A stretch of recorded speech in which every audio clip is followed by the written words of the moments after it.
Amai-vos uns aos outros. O nível cristão, a estima de si, recebe nova e precisa confirmação. A consciência de ser feitos à imagem e semelhança de Deus é a garantia mais forte e significativa de uma positividade que está inscrita profundamente no nosso ser, desde o início da história.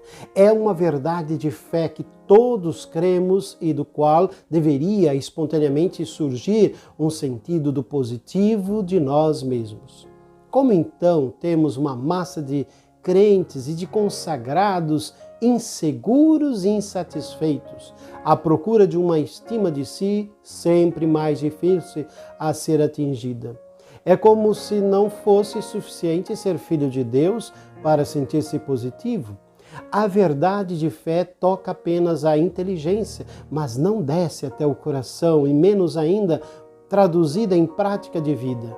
Se crê, mas não se gosta, se anuncia, mas não se vive.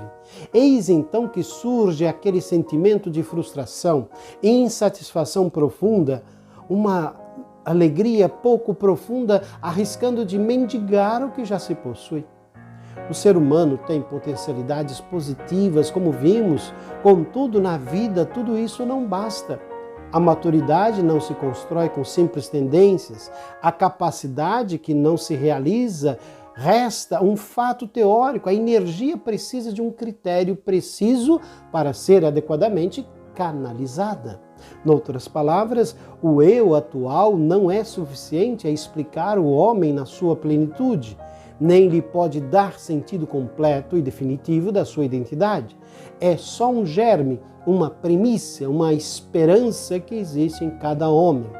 Indiscutivelmente, uma exigência fundamental a da revelação. O homem precisa de saber que é chamado a ser um com Deus.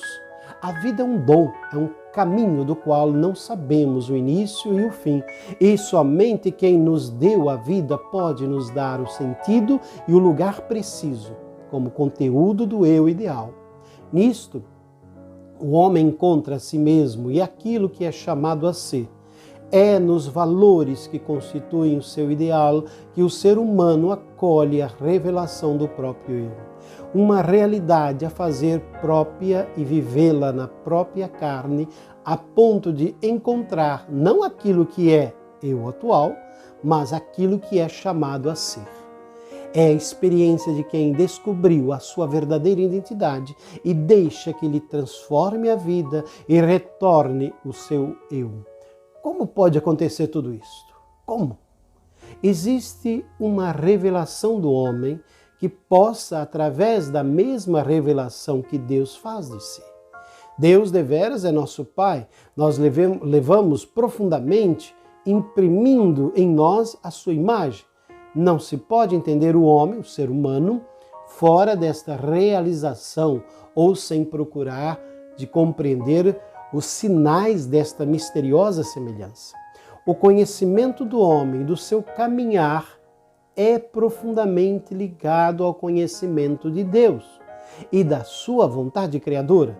A identidade do homem está escondida em Deus. É um princípio este tão fecundo e de consequências que tem uma profunda relevância em relação à identidade do próprio homem.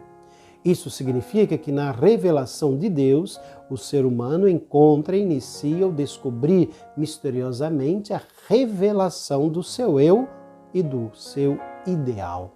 De fato, o homem será plenamente si mesmo só quando realizar aquela troca de semelhança divina que constitui a essência verdadeira do seu eu. Por isso, o profeta Jeremias 14:9 pode dizer: nós somos chamados com teu nome. Podemos assim afirmar que quando Deus fala de si, fala de alguma maneira também de nós. Porque a nossa identidade é chamada a modelar-se na sua.